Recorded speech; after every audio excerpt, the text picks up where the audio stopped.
اللهم صل على سيدنا محمد يا رب صل وسلم دائما ابدا على حبيبي. کہ ایمان والو اسلام میں مکمل داخل ہو. ایک اور حدیث میں اسی مضمون کو یوں ارشاد فرمایا: ذاق طعم الایمان من رضی باللہ ربا وبالاسلام دینا وبمحمد صلی اللہ علیہ وسلم نبیا. کہ وہ شخص اسلام کی مٹھاس چکھ لے گا، اسلام کا ذائقہ چکھ لے گا، جو اس بات پہ راضی ہو گیا کہ اللہ میرا رب ہے، اسلام میرا دین ہے اور محمد صلی اللہ علیہ وسلم میرے نبی ہیں. دیکھیے اس حدیث میں یہ نہیں فرمایا کہ جو ایمان لایا کہ اللہ میرا رب ہے، اسلام میرا دین ہے اور نبی میرے نبی ہیں، یہ نہیں. مر رضیہ، جو اس پہ راضی ہو گیا. ایمان الگ چیز ہے، راضی ہونا الگ چیز ہے. دوسرا وہ راضی ہونا کسے کہتے ہیں وہ میں بھی آگے بتاتا ہوں انشاءاللہ. لیکن اللہ میرا یہ رب ہے، اس سے پہلے حدیث میں آتا ہے کہ ذاق طعم الایمان، وہ ایمان کا ذائقہ چکھ لے گا. اسے پتہ چلتا ہے ایمان کا ایک ٹیسٹ بھی ہے. کیا خیال ہے بھائی؟ ایمان کا ایک ذائقہ بھی ہے، اور یہ ذائقہ چکھنا یہ کنایا ہوتا ہے مزے سے، کہ ایمان کی مٹھاس محسوس ہوگی. یعنی اس میں اشارہ ہے کہ وہ ذائقہ مزیدار ہے، وہ کڑوا ذائقہ بولو بھائی نہیں ہے. تو اس سے پتہ چلتا ہے ایمان تو بڑے مزے کی چیز ہے بھائی، اسلام بڑے مزے کی چیز ہے. آپ کہہ سکتے ہیں بڑے مزے کی چیز ہوتی تو سارے کیوں نہیں کر رہے ہوتے بھائی؟ بھائی اسلام اتنے مزے کی چیز ہوتی تو ساری دنیا پھر اسلام کو فالو کرتی نا. کیا ہو گیا بھائی؟ صحیح کہہ رہا ہوں نا؟ حدیث میں آ رہا ہے وہ ایمان کا ذائقہ چکھ لے گا، اسے مزہ آ جائے گا، اور جو یہ کام کر لے. تو اس سے صاف پتہ چلتا ہے کہ ایمان لذیذ چیز ہے، مزیدار چیز ہے، میٹھی چیز ہے، اسے چکھنے کا اپنا مزہ ہے. تو اگر اتنی مزیدار چیز ہے تو ہم دیکھتے ہیں دہلی اور سہیل نہاری پر تو بڑا رش ہوتا ہے، کیونکہ چٹپٹی نہاری ہے نا، لیمو نچوڑ کے لوگ کھا رہے ہیں. بریانی کے ہوٹلوں پہ رش ملے گا آپ کو، پائے کے ہوٹل پہ ایسا لگے گا فری بٹ رہا ہے. سینما گھروں کے باہر رش ملے گا، فجر کی نماز میں پبلک مارکیٹ سے شارٹ. تو مزہ تو فجر میں اللہ کہہ رہے ہیں کہ اسلام میں ہے، تو اسلام میں فجر بھی ہے نا، اس میں پبلک مارکیٹ سے شارٹ. جو پکے نمازی وہ بھی 4-5 آ کے کھڑے ہوئے ہوتے ہیں. ان میں بھی آدھے وہ ہوں گے جن کو آفس جانا ہوگا، اس لیے اٹھ گئے، انہوں نے کہا چلو نماز ہی پڑھ لیں. خیر ہماری مسجد میں اللہ کا شکر ہے فجر میں کافی لوگ ہوتے ہیں، 2 صفیں ہوتی ہیں، 3 بھی ہوتی ہیں، لیکن جتنے محلے میں لوگ رہتے ہیں اتنی تو نہیں ہوتی نا، اس حساب سے تو بہت کم ہے. جتنے جمعے میں اتنے کیوں نہیں ہیں؟ تو بھائی سوال پیدا ہوتا ہے. میں بار بار سوال کو اس لیے دماغوں میں اتارتا ہوں کہ جب سوال اچھی طرح سمجھ میں آئے تو پھر جواب کا بھی مزہ ہے. پھر سوال ہی سمجھ میں نہ آئے تو پھر جواب میں مزہ نہیں آتا. اور اکثر و بیشتر سوال سمجھانا مشکل ہوتا ہے، جواب سمجھانا آسان ہوتا ہے.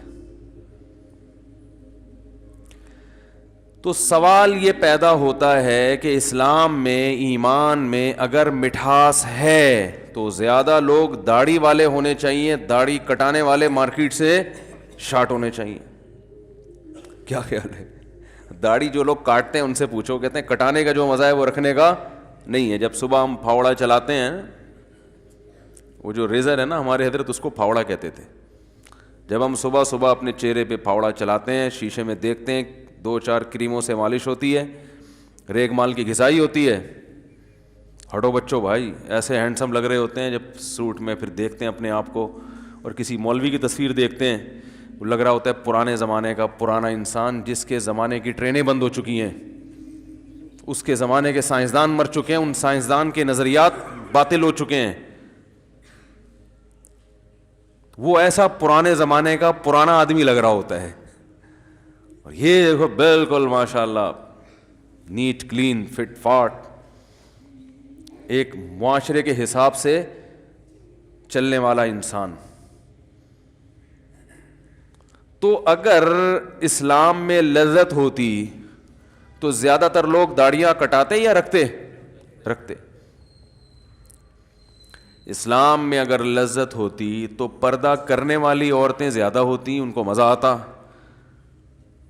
اور پردہ نہ کرنے والی عورتیں مارکیٹ میں شارٹ ہوتی. ہم دیکھ رہے ہیں پردہ کرنے والی تھوڑی سی رہ گئی ہیں, نہ کرنے والی بہت زیادہ. تو اسی پہ ایک ایک حکم آپ لے کے چلے جائیں. سچ بول کے مال بیچنے والے زیادہ ہوتے, جھوٹ بول کے بیچنے والے کم ہوتے. لیکن معاملہ, کیونکہ جھوٹ میں جو مزہ ہے وہ سچ میں بالکل. ٹوپی کراؤ کسی کو, سب مزہ آتا ہے انسان کو. 5 روپے کی چیز 5,000 میں بیچ دی بیوقوف بنا کے, اس کا اپنا ہی مزہ ہے بھائی. کیا خیال ہے؟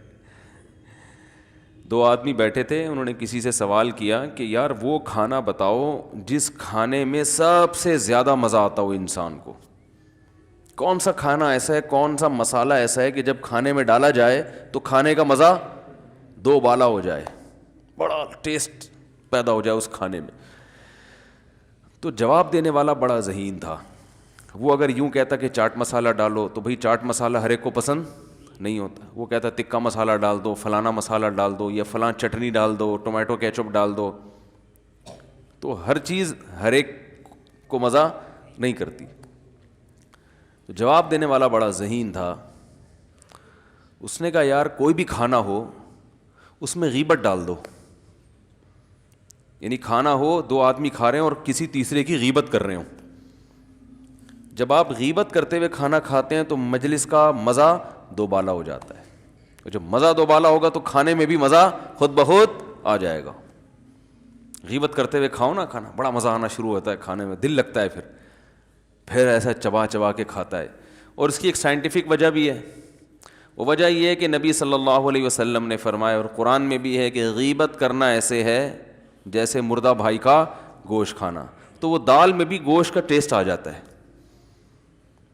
کھچڑی بھی کھا رہے ہو نا, جب تیسرے کی غیبت کرو گے تو ٹیسٹ کس کا آئے گا؟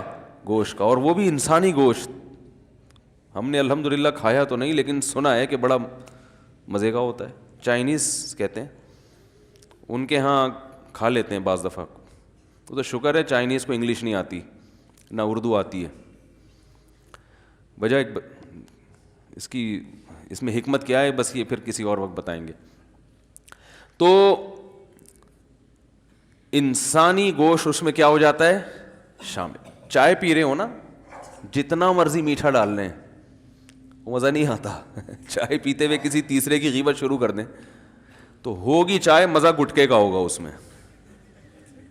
حقیقت ہے, ہوگی وہ چائے مگر مزہ کس کا ہوگا؟ گٹکے کا آئے گا. بیماریاں بھی گٹکے والی نہیں ہوں گی.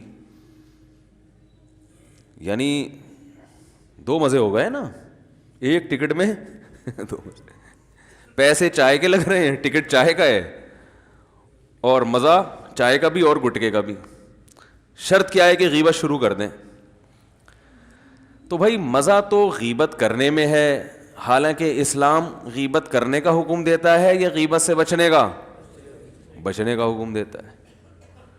تو بچنے کا حکم دے رہا ہے تو ادھر کہا جا رہا ہے کہ اسلام میں مٹھاس ہے.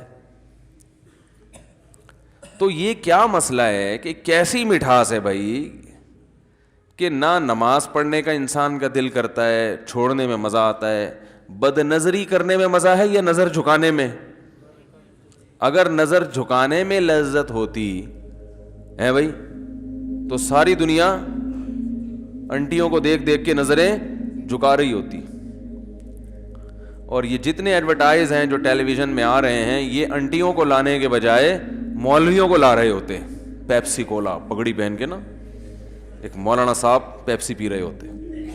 لوگ بڑے انسپائر ہوتے کہ ہمیں بھی پیپسی پینی پڑے گی, کہ دیکھو اتنا اچھا لگتا ہے انسان. 4 مہینے جن کے تبلیغ میں لگے ہوتے ہیں نا, کمپنیاں ان کو ہائر کرتی.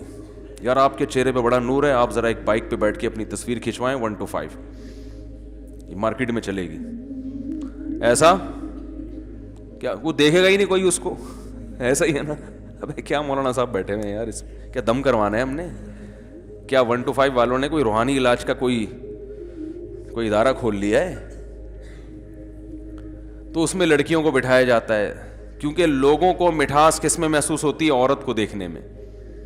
تو وہ انٹی کے بہانے بائک بھی دیکھ لیتے ہیں. شیمپو کی بوتل پہ جو تصویر ہوتی ہے اس پہ پہلے نظر پڑتی ہے, شیمپو پہ بولو بھائی بعد میں.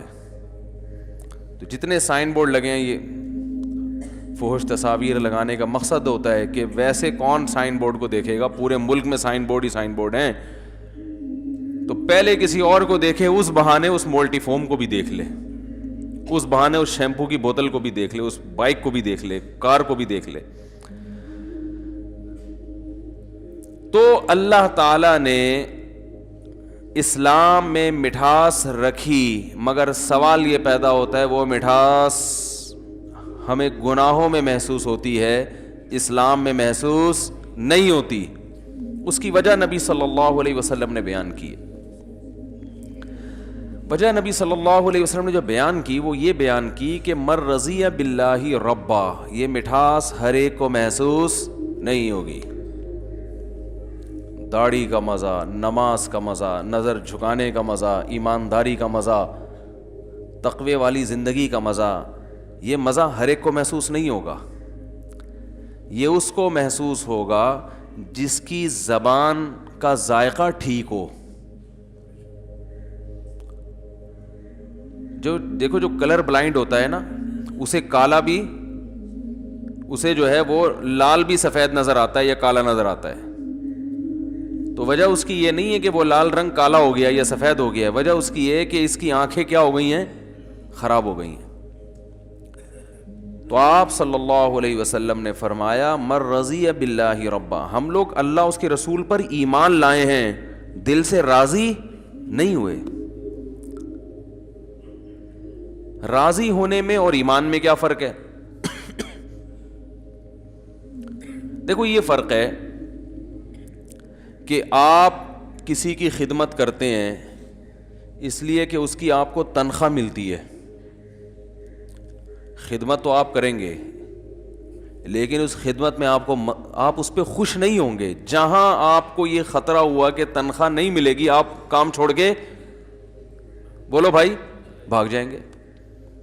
آپ کو ایک گڑھا کھودنے کے لیے کام پہ لگایا ایک مزدور کو, اور کہا کہ بھائی 1 دن کی میں 1000 روپے دہاڑی دوں گا. آپ نے گڑھا کھودا اور آپ کو یہ اندازہ ہو گیا کہ یہ دہاڑی پی جائے گا, یہ مجھے 1 روپیہ بھی نہیں دے گا. آپ کرو گے کام آگے؟ بالکل نہیں کرو گے, چھوڑ کے بھاگ جاؤ گے. آپ اس لیے کر رہے تھے کہ اس کا آپ کو معاوضہ ملنے والا تھا. اور ایک مزدور وہ ہے, ایک خدمت گزار وہ ہے جو آپ کو خوش کرنے کے لیے کام کر رہا ہے, اس کو آپ سے محبت ہے. وہ تلاش کر رہا تھا کہ کسی دن آپ کی خدمت کا موقع ملے, موقع مل نہیں رہا تھا کیونکہ وہ آپ سے محبت کرتا ہے. لوگ کہتے ہیں نا بھائی کبھی ہمیں بھی تو کسی کام کا کہہ دیا کرو, ہم کیا غیر ہیں؟ یہ کہنے والا ملازم نہیں ہوتا, کوئی کمپنی کا امپلائی نہیں ہوتا کہ وہ مینیجر سے کہہ رہا ہو سر ہمیں بھی کبھی کوئی کام کہہ دیا کرو. وہ کہتے ہیں سر چھٹی چاہیے, آپ کبھی چھٹی نہیں دیتے. یہی کہے گا نا وہ, سر کبھی ہمیں بھی چھٹی دے دیا کریں, سر اس سے بھی تو کچھ کام لے لیا کریں, ہم ہی سے سارا کام لیتے ہیں. یار دیکھو مختلف اداروں میں یہی شکایتیں ہوتی ہیں, یار کام سارا میں کرتا ہوں, پیڑے وہ کھا رہا ہے. یہی ہوتا ہے نا بھائی, کام سارا کون کرتا ہے؟ میں کرتا ہوں. بہویں کیا کہتی ہیں 5-6 بہویں ایک گھر میں اگر اتفاق سے ہوں تو ویسے وہ اسرائیل ہے. پھر اس کا مطلب ہے وہ ملک کیا ہے؟ وہ اسرائیل ہے. جنگ ہو رہی ہے، وہ متنازع ہے، وہ کبھی بھی مسئلہ حل، جس گھر میں اتنی ساری بہویں اور ساس اکٹھی ہوں تو وہ مسئلہ کشمیر کی طرح کبھی بھی حل نہیں ہوگا، اور اقوام متحدہ بھی اس مسئلے میں دلچسپی نہیں لے گی. حقیقت بتا رہا ہوں. وہ فلسطین کا مسئلہ ہے اور وہ کشمیر کا مسئلہ ہے. اس میں یونائٹڈ نیشن بھی پیچھے ہٹے گی، بھائی یہ بہت خطرناک مسئلہ ہے، اس میں ہمیں ذرا بھی دلچسپی، اس سے ہم ٹوٹ بھی سکتے ہیں. تو اب وہاں کیا ہوتا ہے کہ اکثر پھڈے بہوئیں میں آپس میں ہو رہے ہوتے ہیں، کام سارا میں کرتی ہوں، تعریفیں اس کی ہوتی ہیں بھائی ہم تو خدمت کر کر کے تھک گئے، لیکن آج تک ساس کے منہ سے 2 بول ہماری تعریف میں نہیں نکلے. تو وجہ کیا ہے کہ یہاں خدمت کا معاوضہ چاہیے. یہ محبت میں نہیں ہو رہی خدمت، کہ بہو کو ساس سے چونکہ بے پناہ عشق اور محبت ہے، وہ اس پہ راضی ہے کہ یہ میری ساس بن گئی. میں تو عرصے سے کوشش میں تھی کہ یہ میری ساس بنے. اس کی کوشش میں تو ہوتی ہے کہ ان کا بیٹا میرا میاں بنے، لیکن اس کی اماں میری ساس بنے، اس کی کوشش نہیں ہوتی. سمجھ میں آ رہی ہے بات؟ یعنی خواتین کی کوشش یہ تو ہوتی ہے یہ میرا میاں بن جائے تو کتنا اچھا ہو، لیکن اس کی بہنیں میری نند بنے، نندی کہتے ہیں نا شوہر کی بہن کو، اور اس کی اماں میری ساس بنے، یہ کسی عورت کی خواہش نہیں ہوتی. لیکن اتفاق سے کوئی ایسی خاتون پیدا ہو گئی جو اس کوشش میں تھی کہ یہ عورت اتنی اچھی ہے، کاش یہ میری ساس بن جائے، اس کا بیٹا میرا میاں بنے نہ بنے، اصل چیز کیا ہے کہ یہ میری ساس بن جائے. اتنی محبت. فرض کرنے میں کوئی گورنمنٹ کی طرف سے پابندی تو نہیں ہے نا، اس پہ کوئی ٹیکس تھوڑی لگتا ہے، خوش تو ہو سکتا ہے نا انسان. لوگ کہتے ہیں ایسی عجیب سی مثالیں دے رہے ہیں جو مارکیٹ میں ہے ہی نہیں، تو اس لیے دے رہا ہوں کہ چلو یار حقیقت میں نہیں ہے، فرض کر کے خوش ہو جاؤ. کیا خیال ہے؟ مثالیں تو اور بھی ہیں میرے پاس، لیکن وہ مثال جو ہماری ڈپریشن میں کمی کا ذریعہ بنے وہ سب سے بہترین مثال ہوتی ہے. اس میں بھی ایک ٹکٹ میں مثال کی مثال ہو گئی اور سکون بھی مل گیا.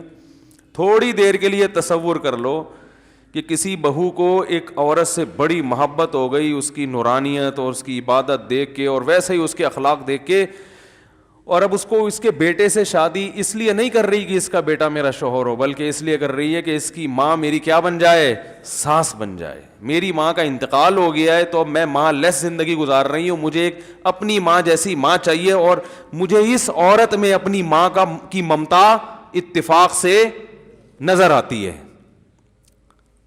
صحیح ہے نا؟ اب اس کو جب اس نے ساس بنایا تو وہ تو کوشش میں تھی کسی طرح مجھے اس کی خدمت کا موقع ملے. تو اس ساس کو ہم کہیں گے کہ یہ اپنی ساس پہ راضی ہے، یعنی اس پہ راضی ہے کہ یہ میری ساس بنے، اس پہ خوش ہے، یہ سمجھ رہے ہیں؟ اس پہ یہ خوش ہے، مطمئن ہے. اسی کے حصول کے لیے تو اس نے نکاح کیا اس کے بیٹے سے. اب چونکہ ہوتا ایسا نہیں ہے، ساس بہو کے جھگڑے کیوں ہوتے ہیں؟ عورت کو ساس گریبی میں ملی ہوتی ہے. شادی اس نے کی تھی اس کے بیٹے سے کہ یہ والا میاں ملے گا گریبی میں. بھائی جب وہ بھی تو کسی کا بیٹا ہے نا، وہ کوئی عیدی سینٹر میں تھوڑی دریافت ہوا تھا، وہ ہے بھائی یہ سب چیزیں تو شادی سے پہلے سوچنی چاہیے تھی نا. میں غلط کہہ رہا ہوں؟ خاتون کہتی ہیں یہ کیسی ساس مل گئی مجھے، کیا مل گئی؟ تو بھائی جب آپ کسی سے نکاح کرو گی تو وہ کوئی عیدی سینٹر میں تھوڑی پیدا ہوا ہے کہ اس کا کوئی ابا نہ ہو، اس کی اماں نہ ہو. تو جب وہ ہے تو اس کی بہنیں بھی ہیں، اس کی ماں بھی ہے، اس کا باپ بھی ہے، وہ تو سارے سب وہ تمام تر ٹینشنوں کے ساتھ ملا ہے. تو یہ پہلے سوچنا چاہیے شادی سے کہ نکاح جب ہوگا تو تمام تر ٹینشنیں گریبی میں وہ ضمناً آئیں گی. اور مرد کو بھی سوچنا چاہیے کہ یہ جو لڑکی مجھے ملی ہے اس کے بھائی بھی مجھے گریبی میں بطور سالے ملیں گے، چاہے آپ ان سے راضی ہو یا نہ ہو. پھر وہ کہہ رہا ہے یار یہ کیا اس کے بھائی بھی ہیں، یہ تو مجھے یوں کرتے. تو یہ تو پہلے سوچنا تھا. کوئی عیدی سینٹر سے تھوڑی کسی لڑکی کو اٹھا کے لائے ہو، تو اس کا ابا بھی ہوگا. جہاں آپ اپنے ابا سے اپنی بیگم کو ڈراؤ گے تو بیگم اپنے ابا سے بھی آپ کو ڈرائے گی نا. یہ تو نیچرل ہے بھائی. تو اب یہاں جو میاں بیوی ایک دوسرے کو مل رہے ہوتے ہیں تو وہ ایک دوسرے سے راضی ہوتے ہیں، یعنی خوشی سے ملے ہوتے ہیں.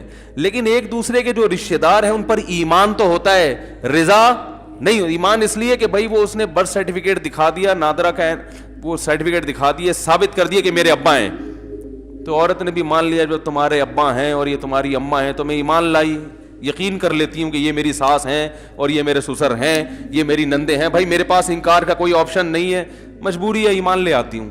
تو یہ ایمان ہے, رضا نہیں ہے. ہم بھی جو اللہ پہ ایمان لائے ہیں ایمان تو ہے مگر رضا نہیں ہے. اللہ نے اپنی قدرت کے دلائل اتنے رکھ دیے کہ اللہ پر ایمان لانا پڑتا ہے. بھائی یہ کائنات خود سے بن نہیں سکتی, کسی نے بنایا ہے. محمد صلی اللہ علیہ وسلم کی تعلیمات بتاتی ہیں کہ آپ جھوٹے نبی نہیں ہو سکتے, سچے نبی ہیں.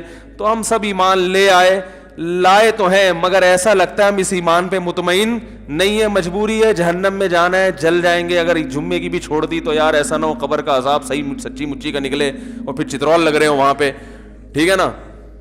ماں باپ کو اگر ہم نے جمع کرا دیا اولڈ ہوم میں تو مسئلہ نہ کھڑا ہو جائے, کوئی بددعا نہ لگ جائے. تو یہ سارے ڈرونے خواب اور مختلف قسم کی چیزیں ہمیں دھکا لگا کے, جیسے پرانی گاڑی ہوتی ہے نا, چلنے چاہتی نہیں ہے, دھکے لگا کے اس کو چلایا جا رہا ہوتا ہے.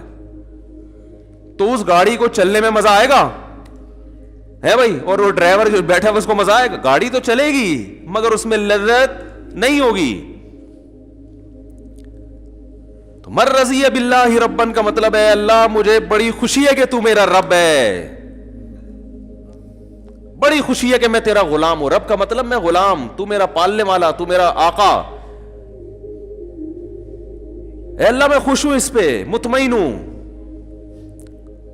ہم تو تلاش میں تھے ہمیں کوئی رب ملے, ہم تو تلاش میں تھے ہمیں کوئی راستہ ملے, راستہ ہی نہیں مل رہا تھا. اب مل گیا تو خوشی, بھائی اب تو چلیں گے اس راستے پہ. ایک آدمی اندھیروں میں بھٹک رہا ہو, اسے راستہ نہ مل رہا ہو, بیچارہ کبھی ادھر کبھی ادھر کبھی ادھر کبھی ادھر, خودکشی کے خیالات آنے لگے, اور کوئی شخص آ کے اسے بتائے کہ تمہیں جدھر جانا ہے منزل تمہاری اس طرف ہے اور اس پہ راستہ تمہارا یہ روڈ ہے جو اس طرف لے کے جائے گا تمہیں, تو آپ ایک دم, اور پھر وہ دلائل سے ثابت بھی کر دے, لائٹ مار مار کے دکھائے, دیکھو آگے خود حکومت نے لکھا ہوا ہے سائن بورڈ پہ کہ خانے وال جانے والا راستہ یہ ہے, یہ روڈ ادھر سے مڑے گی, یوں مڑے گی, اتنے کلومیٹر کا فاصلہ رہ گیا ہے.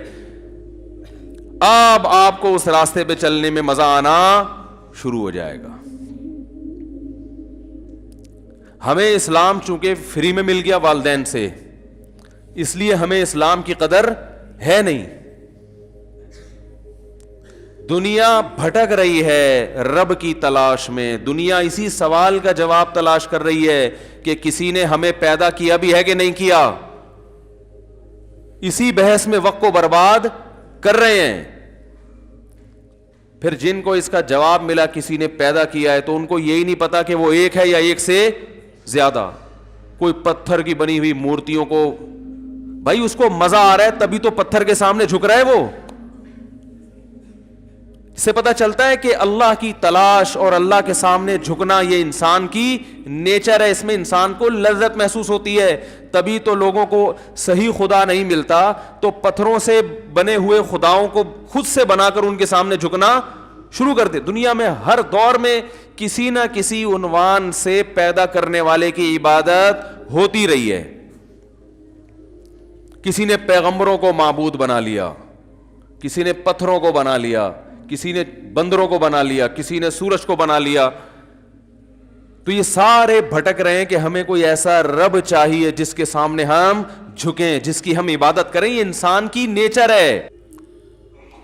اگر یہ نیچر نہ ہوتی تو دنیا میں اگر صدیوں سے آپ دیکھیں نا انسان, تو عبادت نہ کرنے والے زیادہ ہوتے, کرنے والے کم. جبکہ دنیا میں ہمیشہ سے عبادت کرنے والے زیادہ ہیں, چاہے وہ بتوں کی کرتے ہوں, چاہے وہ مزاروں پہ سجدے کرتے ہوں, لیکن عبادت کرنے والے ہیں. یہ فطرت ہے انسان کی. تو محمد صلی اللہ علیہ وسلم نے اس انسانیت پہ یہ احسان کیا کہ انہیں صحیح خدا کا پتہ بتا دیا, صحیح رب کا ایڈریس بتا دیا, یہ ہے, اور دلائل سے ثابت بھی کر دیا. تو بھائی جس کو صحیح رب مل جائے اس کو تو پھر یہ ٹینشن تو اس کی ختم ہو گئی کہ رب ہے یا نہیں ہے, کون سا صحیح ہے کون سا غلط ہے. اس کو تو راستہ مل گیا نا. اب اسے تو اس کو منانے میں مزہ آئے گا یا ٹینشن ہوگی؟ مزہ آئے گا بھائی اس کو، کہتے ہم تو تلاش میں تھے.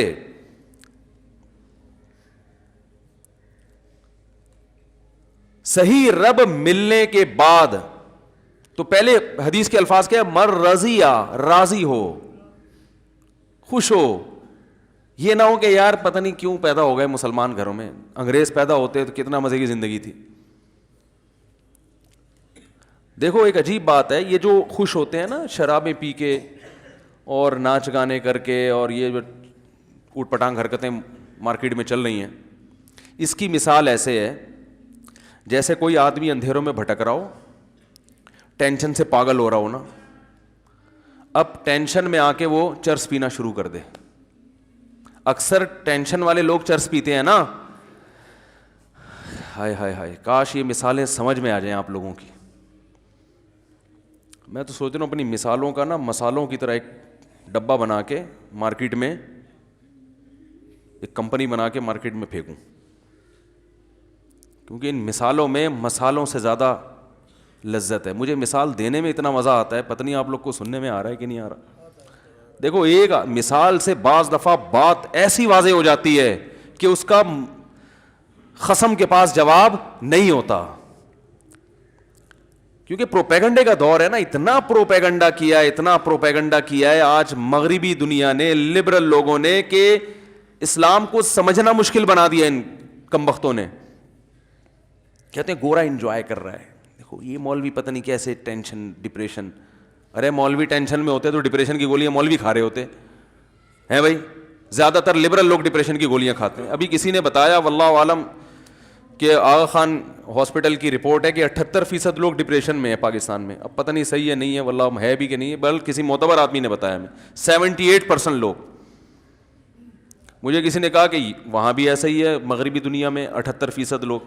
تو میں نے کہا ہمارے ہاں 78% ہیں، ان کے یہاں بھی 78%، لیکن ہمارے ہاں کوالٹی وائز تھوڑا لو لیول کوالٹی کے نفسیاتی ہیں. ان کے اگر 78% ہیں تو کوالٹی کے لحاظ سے صحیح ہے نا، کیونکہ رپورٹ میں یہ تو آیا، کوانٹٹی تو دیکھی گئی ہے، کوالٹی پر رپورٹ پیش. ہمارے یہاں تھوڑے تھوڑے، ان کے تھوڑے زیادہ زیادہ سے ہو گئے.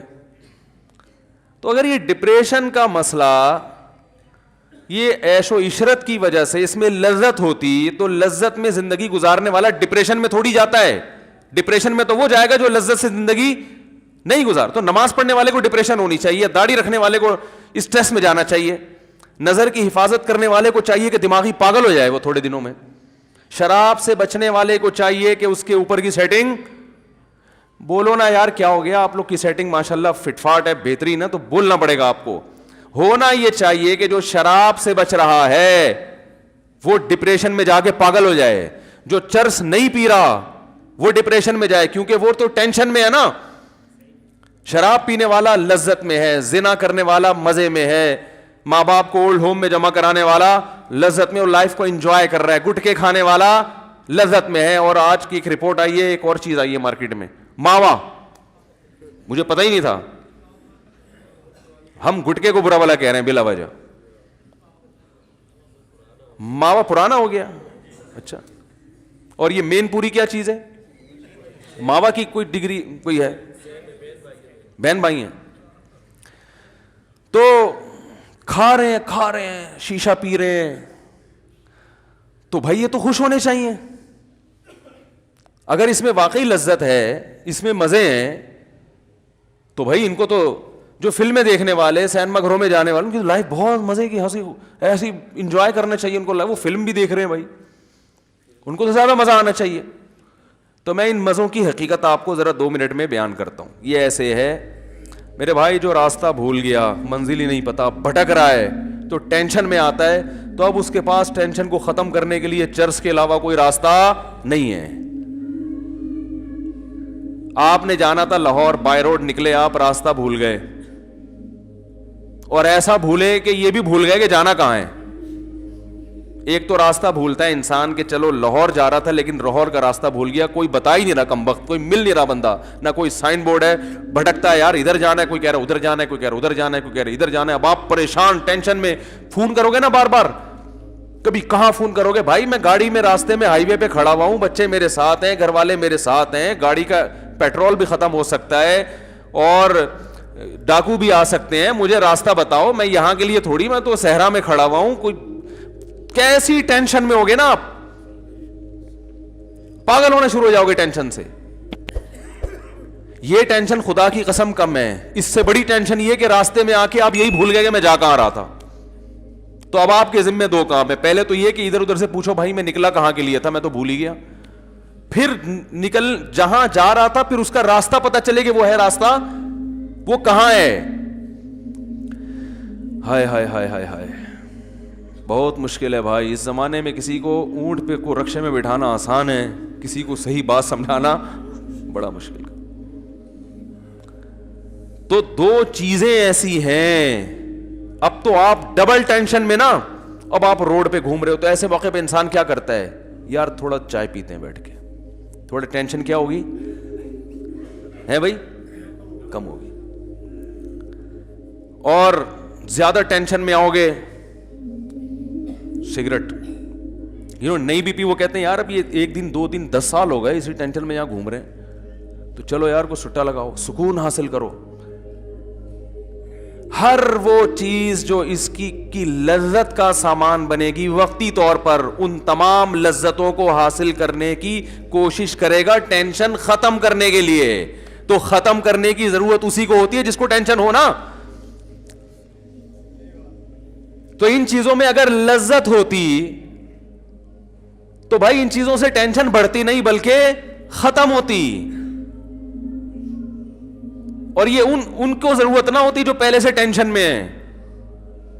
اس لیے اللہ نے بتایا کہ جس کو اللہ کا پتہ چل گیا اور اس پہ خوش بھی ہے, وہ راضی ہے, مطمئن ہے کہ بس وہی میرا رب ہے اور اسلام میرا دین ہے. اور اسلام جو بتایا ہے ہم نے, کس نے, محمد صلی اللہ علیہ وسلم نے. تو محمد صلی اللہ علیہ وسلم جو اسلام بتائیں گے اس کو مانوں گا, اور جو بدعتی لوگ اپنے طریقے سے اسلام بتا رہے ہیں اس کو میں قبول نہیں کرتا, کیونکہ اسلام کو ڈیفائن کرنے والے بھی درجنوں لوگ ہیں نا. تو محمد صلی اللہ علیہ وسلم کا لایا ہوا اسلام تو فالو کروں گا, باقی کسی کا نہیں. اس چیز پہ جب اطمینان ہو گیا, اس کا مطلب اسے منزل بھی پتہ چل گئی اور اسے راستہ بھی پتہ چل گیا, ہر چیز اسے پتہ چل گئی. تو اس میں اب اس کو مزہ آنا, اب یہ گاڑی بھگائے گا 5ویں گیئر میں, سمجھ رہے. اب یہ دائیں بائیں کوئی پیپسی لے کے کھڑا ہوا ہے, کوئی چائے لے کے, بھائی ہٹا یار پہنچنا ہے, ہوتا ہے نا. ہاں جب تھک جائیں گے چلتے چلتے, راستے میں کہیں اسٹے ہوا تو گریوی میں دودھ پتی بھی چلے گی, پان بھی چلے گا, گٹکا بھی چلے گا, لیکن یہ اصل مقصد نہیں ہے. اسٹے تو کرتے ہیں نا 4-5 گھنٹے کے بعد جا کے, تھوڑا اسٹے ہو گیا, چلو بھائی تھوڑا سا واش روم میں ہو کے آ جاؤ, ٹھیک ہے. تو وہ اسٹے تو اسلام نے بھی دیا ہے نا. 5 سارا دن نمازیں پڑھنے کا تھوڑی کا ہے, فجر پڑھو اب چلو گھر جاؤ, شاباش. یہ تھوڑی کہ وہیں بیٹھے رہو ظہر تک. حج زندگی میں 1 دفعہ کیا بس ختم ہے, کافی, 1 دفعہ بہت ہے. کرنا ہے تو غریبی ہے, نہیں تو بس زندگی میں 1 دفعہ کافی ہے.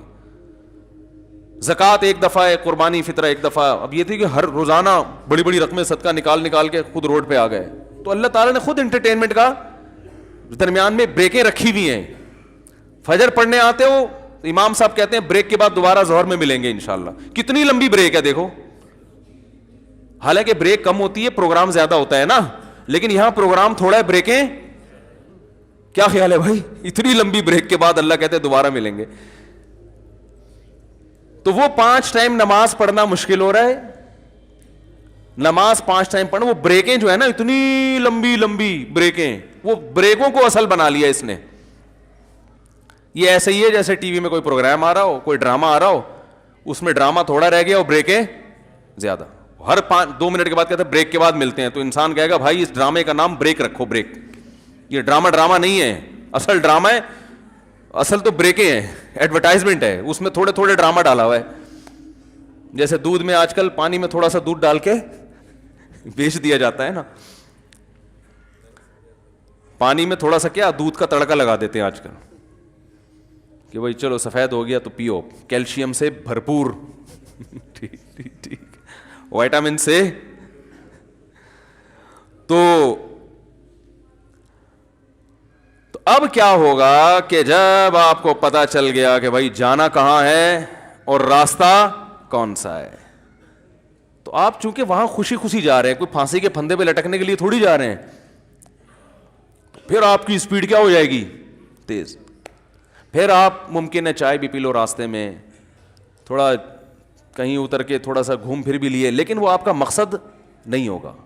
اصل جو فکر ہوگی آپ کی منزل, اور اس میں آپ کو جیسے جیسے دیکھو کبھی آ رہے ہوتے ہیں نا, کراچی سے لاہور آ رہے ہوتے ہیں, یا ٹرین میں, یا لاہور سے کراچی یا پشاور کہیں بھی جا رہے ہوتے ہیں, تو کیسا جب ساہیوال آتا ہے تو خوشی ہوتی ہے, بھائی اب پہنچنے والے, یہی ہوتا ہے نا, اب پہنچنے والے.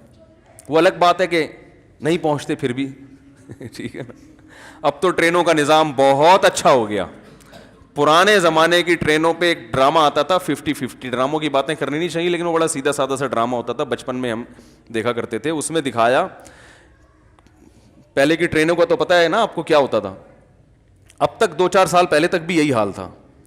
تو اس میں دکھایا کہ لاہور میں بچے نیکریں پہن کے چڑھے ہیں, کراچی جا رہے ہیں اسکول کی چھٹیاں گزارنے کے لیے نا,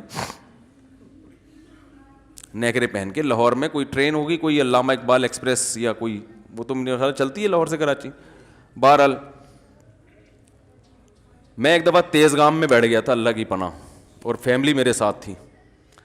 کراچی سے پنڈی جا رہے تھے ہم, اتنی ٹینشن ہو گئی, پورا سورج غروب ہوتے ہوئے دیکھا, طلوع ہوتے ہوئے دیکھا, دوبارہ غروب ہوتے ہوئے دیکھا ہم نے ٹرین میں. دل چاہ رہا تھا کھڑکیوں سے چھلانگیں نکال کے باہر نکل جائیں, بھائی پہنچا دو, اللہ کا واسطہ پہنچا دو یار. تھک جاتا ہے آدمی وہ سیٹیں دیکھ دیکھ کے نا. تو لاہور سے چڑھے چڑیاں پہن کے بچے, انٹرویو لینے والے نے ان سے انٹرویو لیا کہ آپ کہاں جا رہے ہو, بچے اچھل رہے ہیں, ہم کراچی جا رہے ہیں چھٹیاں منانے. ٹرینیں لیٹ ہوتی تھیں, بہت گھنٹوں گھنٹوں کھڑی رہتی تھیں, دن بھی گزر جاتے تھے. بتایا کہ جب وہ کراچی پہنچے ہیں, اچھا بچوں نے پینٹیں پہنی ہوئی تھیں, سوری پینٹیں, کراچی پہنچے ہیں تو پینٹیں چڑیاں بن چکی تھیں, بچے بڑے ہو گئے تھے.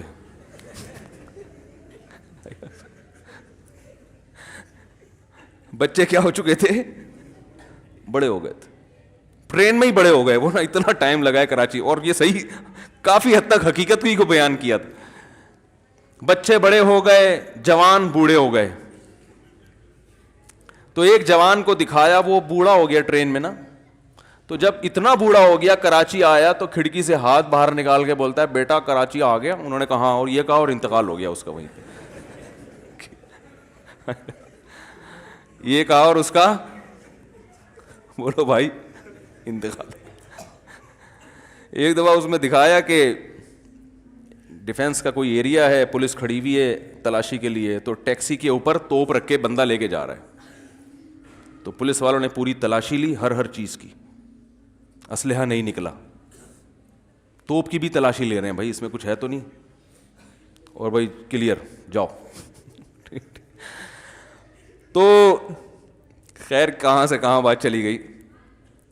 تو جب آپ کو منزل کا پتہ ہو اور آپ کو راستے کا بھی پتہ ہو, تو پھر اس راستے پہ چلنے میں جیسے جیسے منزل قریب آئے گی آپ کی ٹینشن بڑھنے کے بجائے کم ہوتی چلی جائے گی. تو آپ صلی اللہ علیہ وسلم نے فرمایا ذاق طعم الایمان من رضی باللہ ربا, رب پہ راضی ہو جاؤ. اے اللہ, راضی ہونے کے دو مطلب, ایک تو خوش ہو, دوسرا یہ کہ اپنے آپ کو حوالے کر دے کہ اب میں آپ پہ راضی ہوں, مجھے کسی اور کی ضرورت نہیں ہے. بس نہ معاشرے سے پوچھوں گا کیا کرنا ہے بھائی, نہ باپ سے پوچھوں گا, نہ ماں سے پوچھوں گا, نہ باس سے پوچھوں گا. لائف اسٹائل میرا وہ ہوگا جو اللہ بتائے گا. جہاں اللہ نے کہا والدین کی مانو وہاں مانوں گا, جہاں اللہ نے کہا نہیں مانو وہاں والدین بھی دوسرے نمبر پہ.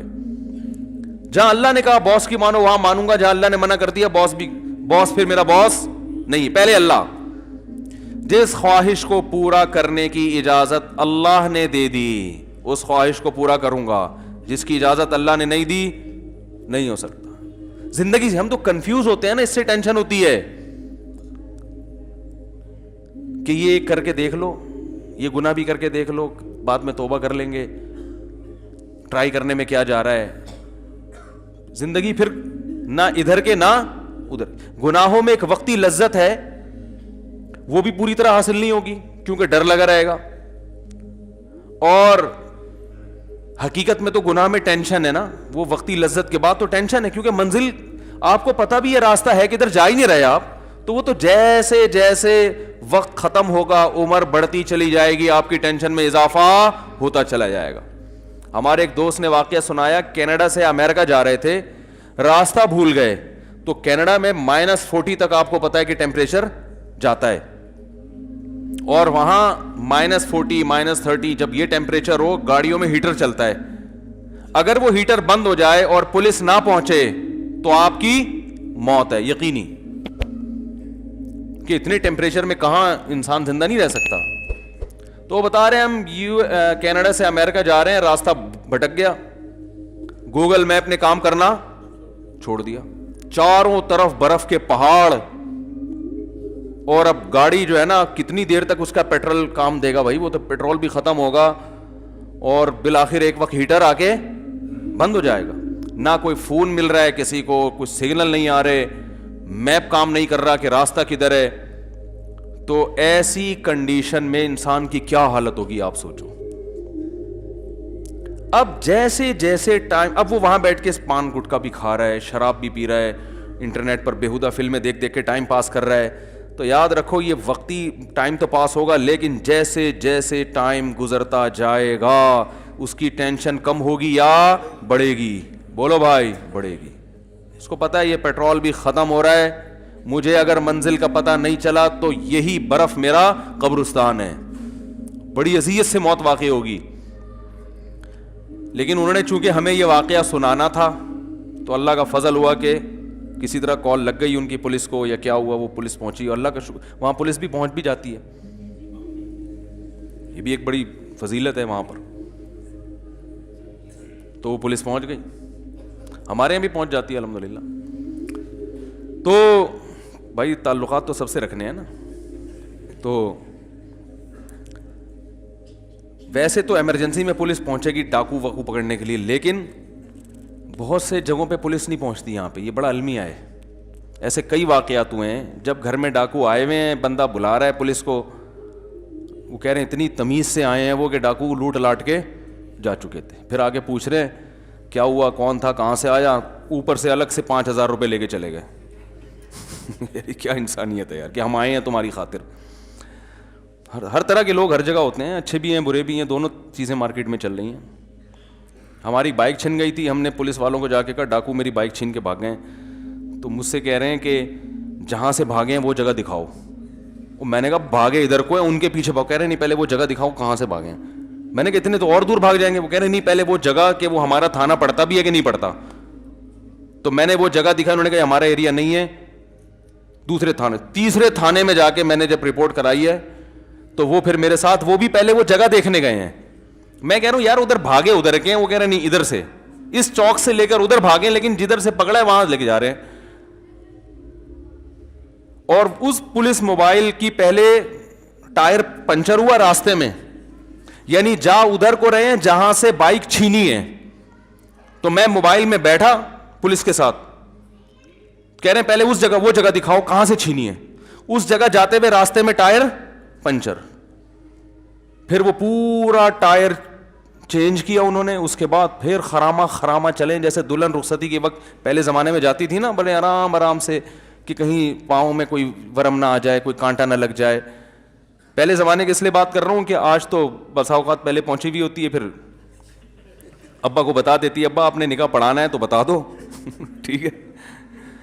تو اب خراما جا رہے ہیں, وہاں پہنچنے کے بعد پھر مجھے کہا آپ بتاؤ کدھر کو لے کے بھاگے ہیں. میں نے کہا آپ کی بڑا احسان ہے آپ کا اس امت مسلمہ پر اور میرے جیسے حقیر فقیر پر, کہ اب آپ اس طرف بھاگ رہے ہیں, آپ نے تسلیم کر لیا کہ آپ کا تھانہ ہے یا آپ کے ایریا ہے. تو پھر میں بیٹھا, تو پھر وہ ادھر کو گئے, تو اللہ کا فضل تھا اس میں کچھ ایسے لاک واک لگے ہوئے تھے کہ وہ ڈاکو چھوڑ کے انہوں نے کوشش, ان کو 35 منٹ ملے تھے بائک دوبارہ اسٹارٹ کرنے کے لیے.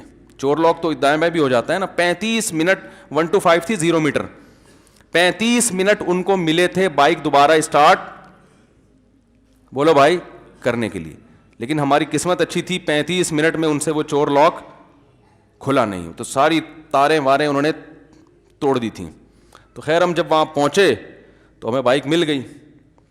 تو اب رات بہت لیٹ ہو گیا تھا, تو دیر ہو گئی تھی, تو میں نے وہ بائک تھانے میں ہی کھڑی کر دی. میں نے کہا صبح آگے لے جاؤں گا اب میں. تو انہوں نے کہا ٹھیک ہے بھائی صبح آگے لے جائیں. مجھے کہا کہ بائک پیچھے چھپا کے رکھیں ورنہ صبح کا کوئی بھروسہ نہیں ہے کہ اس کے کچھ پرزے غائب بھی ہو سکتے ہیں. تو بائک کیا کریں. آفیسر اچھا نیک آدمی تھا, تبھی تو میں کہتا ہوں اچھے برے ہر جگہ ہوتے ہیں بھائی, اچھے برے بھی ہوتے ہیں تو اچھے بھی ہوتے ہیں. تو وہ اچھا تھا, اس نے کہا مولوی صاحب ادھر پیچھے نا پولیس والوں سے چھپا کے پیچھے کھڑی کی کہ پولیس والوں کو پتہ نہ چلے. تو ہم نے کہیں پیچھے لے جا کے بائک کھڑی کر دی اپنی.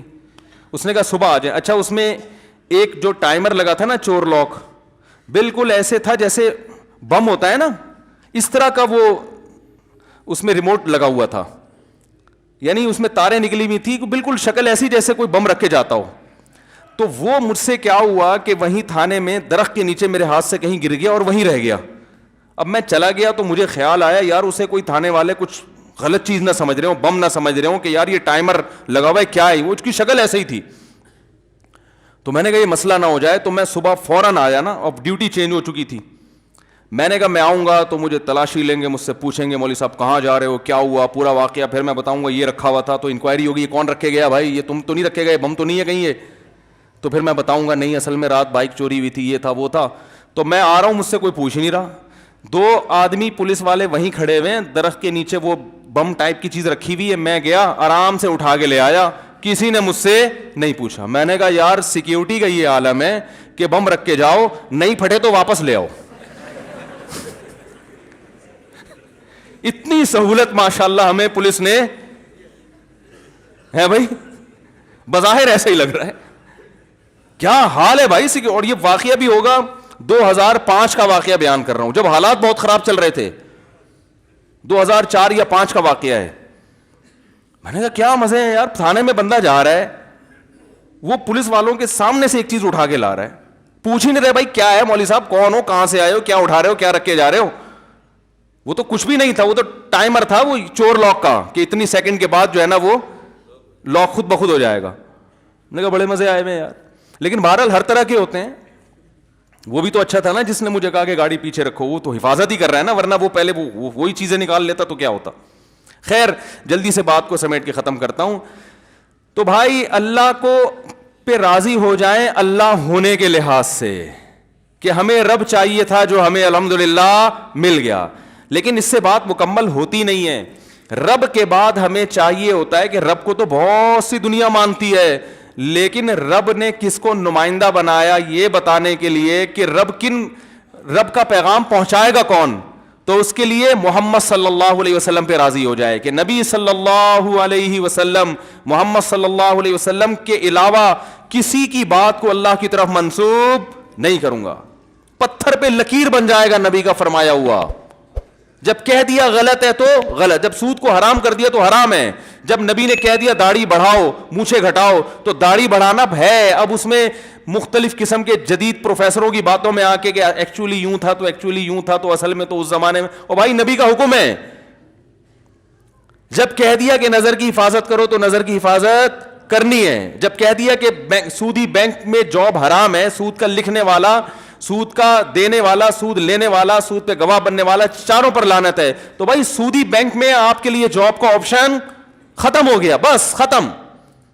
بحث کر کر کے اپنی عمریں ضائع مت کرو. عورت پہ پردہ فرض ہے تو اس کا مطلب فرض ہے.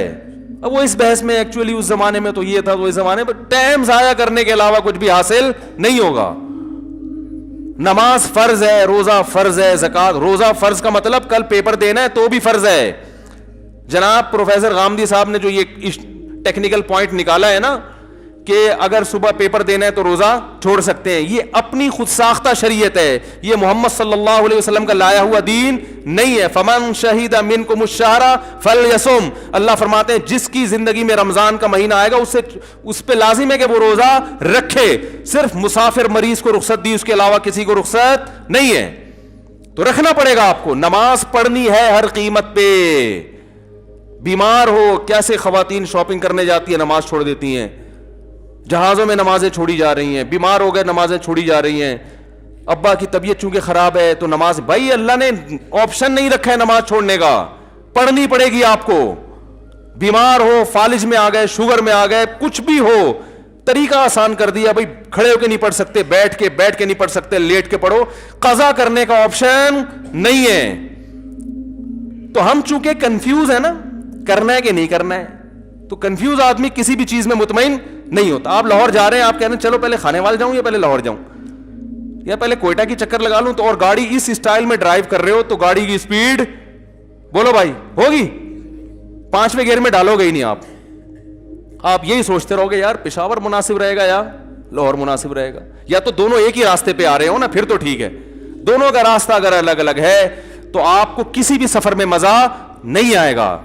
ہم اسلام کو فالو کر رہے ہیں اور اسلام کے علاوہ کفر کا راستہ وہ بالکل اپوزٹ ہے.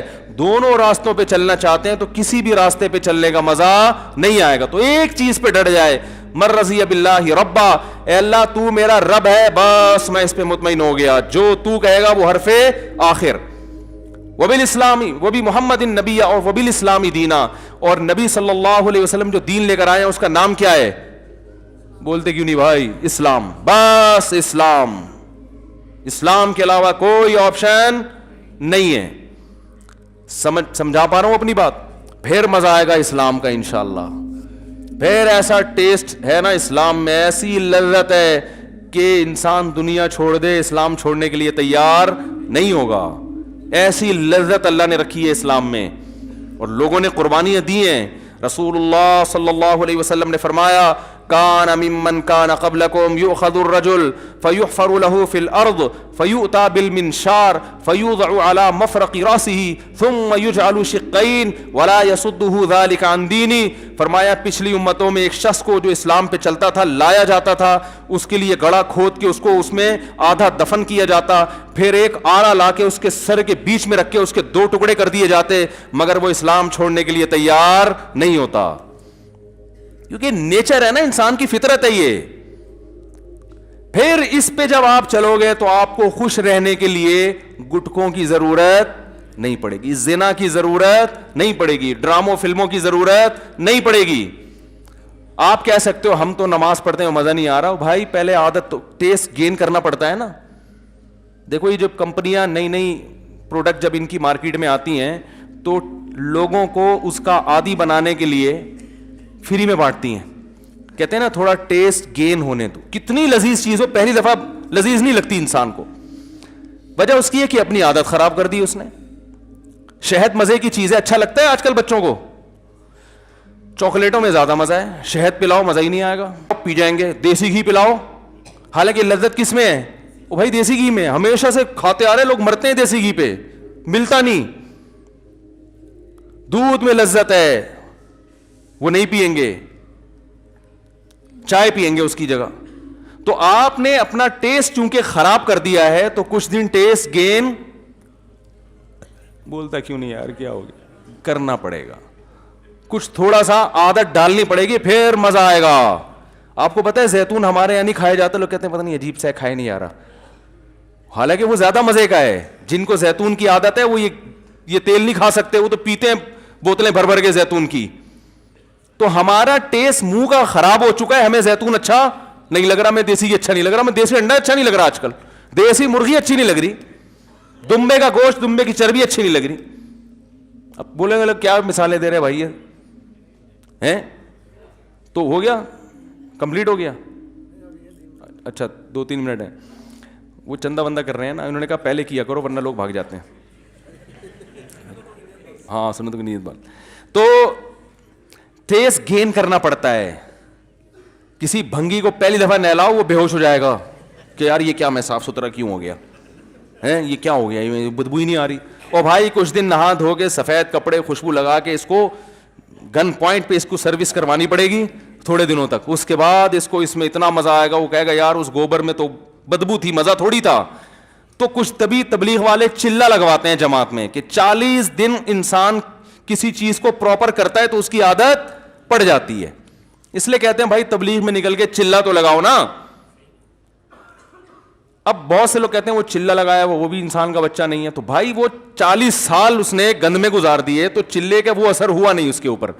اس کا یہ مطلب نہیں کہ چلے کی اہمیت کم ہے, اس نے تو کچھ نہ کچھ سیٹنگ کی ہے, لیکن وہ بھی ایک حد تک کر سکتے ہیں نا. تو اس کے لیے پھر کہتے ہیں بھائی 4 مہینے لگا لو, 3 چلے لگاؤ, تمہارا ایک چلے سے سیٹنگ پہ آنے والے نہیں ہو. پھر اس میں اس پر بھی مدار ہوتا ہے کہ چلہ کن لوگوں کے ساتھ لگا رہے ہیں. اگر جن کے ساتھ لگا رہے ہیں وہ سارے ایک ہی جیسے ہیں تو وہ چلہ وہ 4 مہینے بھی لگا لو گے تو وہ فائدہ نہیں ہوگا. صحبت کن لوگوں کی ہے؟ ایسے لوگوں کے ساتھ جو نیک ہیں, عبادت گزار ہیں, راتوں کو اللہ سے اٹھ کے مانگنے والے ہیں, اپنے وقت کو ضائع نہیں کرتے. ان کے ساتھ سہروزہ لگاؤ گے تو وہ عام آدمی کے ساتھ چلے کے برابر. تبھی تو صحبت کی بڑی اہمیت اسلام میں ہے. صحابہ صحابی کیوں بنے؟ نبی کی صحبت اٹھائی ہے. علم تو بہت سے تابعین کے پاس صحابہ سے زیادہ تھا. بعض تابعین اتنے بڑے عالم گزرے کہ صحابہ بھی ان کی مجلس میں بیٹھا کرتے تھے, لیکن درجہ کس کا زیادہ ہے؟ کیونکہ بھائی صحبت نبی کی اٹھائی ہے. تابعین کا درجہ زیادہ ہے یا آج کسی عالم کا؟ بہت سے تابعین عالم نہیں تھے, مقام بڑا کیونکہ انہوں نے کس کی صحبت اٹھائی؟ صحابہ کی. تو اہل اللہ میں کس کی صحبت میں آپ تبلیغ میں وقت نہیں لگا سکتے. کسی خانقاہ میں کسی اللہ والے کے پاس جا کے بیٹھ جاؤ, کچھ ٹائم ان کے ساتھ گزارو گے تو پھر آہستہ آہستہ انشاءاللہ ٹیسٹ گین ہونا شروع ہو جائے گا. سمجھ میں آیا؟ تو یہ ہے اسلام کی لذت اور اسلام کا ذائقہ. پھر اسلام سے پیچھے ہٹنا آسان نہیں ہوگا انشاءاللہ. اور اگر کبھی غلطی ہو جائے تو توبہ کا دروازہ کھلا ہے. بعض دفعہ غلطی بھی ہو جاتی ہے انسان سے. اللہ تعالی ہم سب کو عمل کی توفیق عطا فرمائے.